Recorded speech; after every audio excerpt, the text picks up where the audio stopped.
ગાય છે આવો ભાઈબંધ કોઈને હોય પત્રિકા આવે તો પહેલાં ખાવાનું જ જોવાનું કે કઈ તારીખે ખાવાનું છે, પછી બીજી બધી વાત, પછી બીજું જે પત્રિકામાં જે ડિટેલ લખેલી હોય પછી વાંચવાની.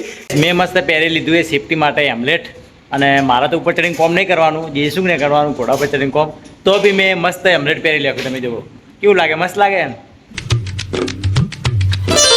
હે guys, good morning, welcome to my new vlog. I hope તમે બધા મસ્ત હશો અને સ્વસ્થ હશો.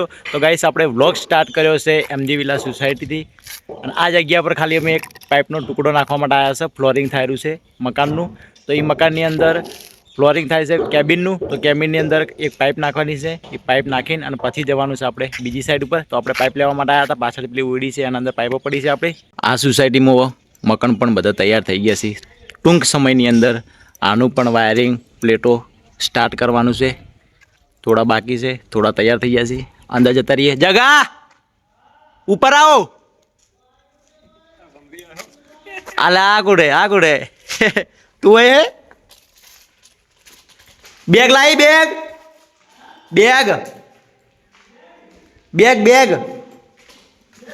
હા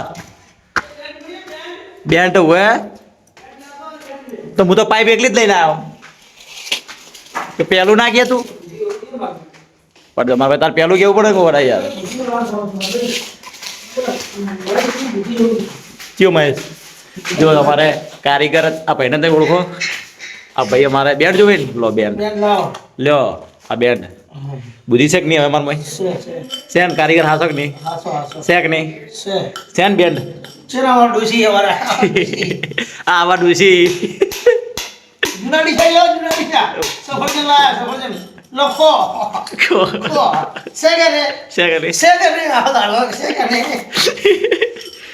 देखिए આપણે પાઇપ છે ને, હા રેતીના ઢગલામાં પેક અને પેક. ઓકે માવા દો. એ ગઈ ના પડી જી, તમે ફેલ થઈ ગયા. હજી એક ટ્રાય, ચાલો હજી એક ટ્રાય, પછી મારો ટ્રાય. એ હાર, હવે મારો ટ્રાય લ્યો, મારો ટ્રાય. ફોન પકડો.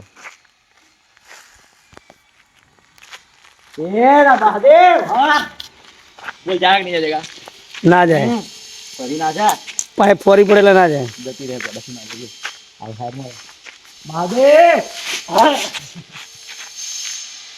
ના જાય.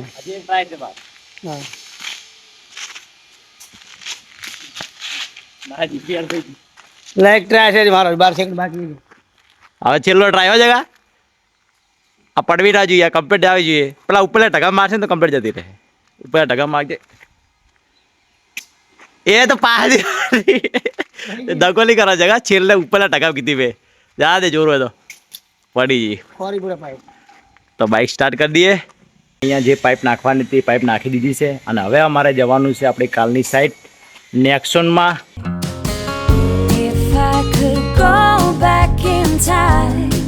અમે પહોંચી ગયા છીએ અમારી સાઈટ નેક્સોનની અંદર, અને 4 દિવસથી અમે આ સાઈડ ઉપર કામ કરી રહ્યા છીએ, અને આજે 5મો દિવસ છે આ સાઈડ ઉપર અમારે. અને હું તમને દિલથી સોરી બોલું છું, અને વ્લોગની અંદર તમને હું અહીંયા નેક્સોનનું જે કામકાજ કરીએ છીએ અને જે મસ્તી કરીએ છીએ એ બધું તમને વ્લોગની અંદર બતાવું છું.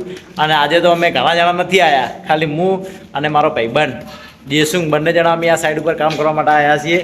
અરે મારો ભાઈબંધ તમે ઓળખો છો ને? આને કાલે ખાવાનું છે, ખાવાનું દેખવાનું ખાલી આવે પાટ ગાય છે આવો ભાઈબંધ કોઈને હોય પત્રિકા આવે તો પહેલાં ખાવાનું જ જોવાનું કે કઈ તારીખે ખાવાનું છે, પછી બીજી બધી વાત, પછી બીજું જે પત્રિકામાં જે ડિટેલ લખેલી હોય પછી વાંચવાની.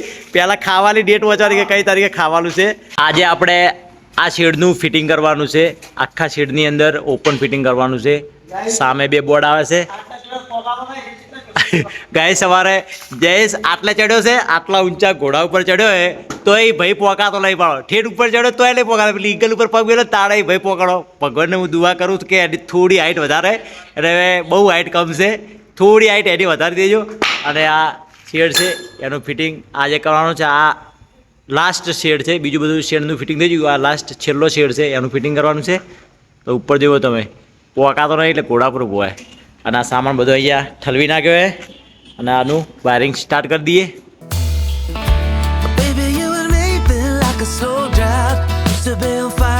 ગાઈસ અમારો બંકો ચડ્યો, જુઓ સામેથી ફિટિંગ કરતો કરતો હવે અહીંયા આવ્યો છે. હેલ્પર બની ગયો આજ તો. હેલ્પરની વાટી મારે હેલ્પર લે.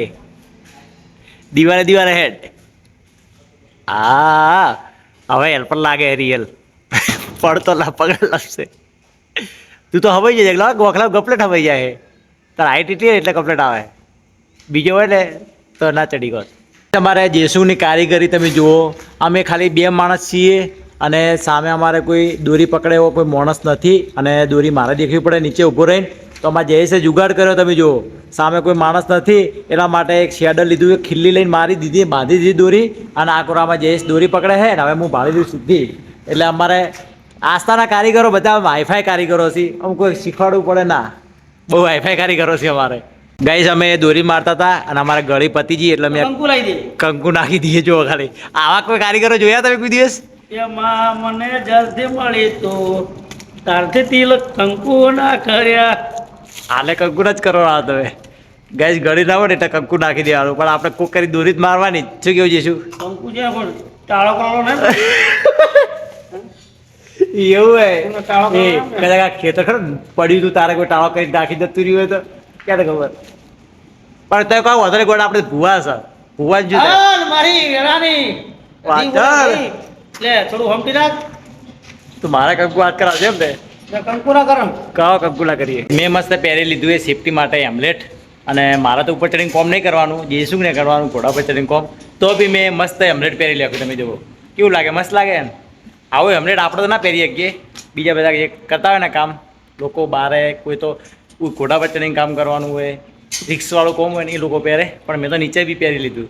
આપણને મસ્ત લાગે, એન્જોય થઈ ગયો. તો મસ્ત લાગે ને. બસ તારે આપણે બીજું પહેરીને શોખ મારી દેવાનો. હમણાં જેસું નીચે ઉતરે એટલે એને બી પહેરાઈએ કેવું લાગે. ગાઈસ અમે શેડનું વાયરિંગ કરતા હતા તો આ વાયરિંગ અહીંયા બંધ રાખ્યું છે. અડધું વાયરિંગ કર્યું છે અને અડધું વાયરિંગ અમે કાલે કરીશું. અને હવે અમારે ઘરે જવું છે કારણ કે એક ફ્રેન્ડના મેરેજ છે. મેરેજમાં જવાનું છે આજે. તો 4 વાગે આપણે અહીંયા કામ બંધ કર્યું છે અને વહેલાસર ઘરે જઈશું. તો વહેલાસર નાહી ધોઈને બહાર જઈશું કારણ કે દૂર બી જવાનું છે એટલા માટે અહીંયા કામ બંધ કર્યું છે. તો સામાન બીજો બધો મસ્ત ભેગો કરી દઈએ ફટાફટ અને પછી જઈએ ઘરે. ગાઈસ આપણે ઘરે તો આવી ગયા પણ મને લગ્નમાં જવાની ઈચ્છા બિલકુલ નહીં થતી કારણ કે મારે પગમાં દુખાવો થાય છે. દુખાવો વધી ગયો છે આજે તો કારણ કે કાલે હું ચડ્યો હતો પેલા પત્ર ઉપર એટલે દુખાવો વધી ગયો. એકદમ વધારે દુખાવો થવા મળ્યો હોય. લગ્નમાં તો જવાની બિલકુલ ઈચ્છા નહીં. તો પહેલાં મસ્ત ફ્રેશ થઈ જઈએ. મમ્મીએ પાણી ગરમ કરેલું જ છે આપણા માટે. તો ફ્રેશ થઈ જઈએ. ફ્રેશ થઈ અને પછી જવું છે આપણે હેર કટિંગ કરાવવા માટે જવું છે અને દાઢી કરાવવા માટે જવું છે. બહુ ટાઈમ થઈ ગયો. હેર બહુ લંબા થઈ ગયા છે એને કટિંગ કરાવી દઈએ. તો પહેલાં મસ્ત ફ્રેશ થઈ જઈએ. આ સાઈડ મસ્ત મમ્મી જમવાનું બનાવે છે અને આજે તો ઘણા દાડે મમ્મી ઘરે રહીએ. કામ પર જતી હતી, ઘરે રહેતી નથી. આજે મમ્મી ઘરે રહી છે એટલે મમ્મી મસ્ત જમવાનું બનાવી રહીએ. આપણે ગયા હતા દાઢી કરાવવા માટે પણ ઈચ્છા થઈ ગઈ કે વાળ કટિંગ કરાવવા છે એટલે વાળ પણ મસ્ત કટિંગ કરી નખાયા. હેર સ્ટાઈલ આખી અલગ જ કરાવી. એ સાઈડ આ સાઈડથી અને આ સાઈડથી કરાવી. બુલેટ કટ કટિંગ કરાયા છે. પહેલાં ફેર મેં કરાયા હતા 2-3 મહિના પહેલાં મેં કરાયા હતા પણ પછી નતા પસંદ આવતા એટલે પાછા સાદા કપાઈ નાખ્યા અને આજે વળી પાછા બુલેટ કટ કટિંગ કરીને આવ્યા. તમે જુઓ કેવા લાગે કમેન્ટમાં બતાવજો. ગાઈસ આપણે જમવાનું મસ્ત થઈ ગયું છે અને આ વ્લોગને હું અહીંયા એન્ડ કરું છું. આઈ હોપ તમને આજનો વ્લોગ પસંદ આવ્યો છે. પસંદ આવ્યો તો લાઈક કરજો, ચેનલ પર ના તો સબસ્ક્રાઈબ કરી દેજો અને ફરી મળીશું કાલે નવા એક વ્લોગ સાથે. તબ તક બાય, ટાટા.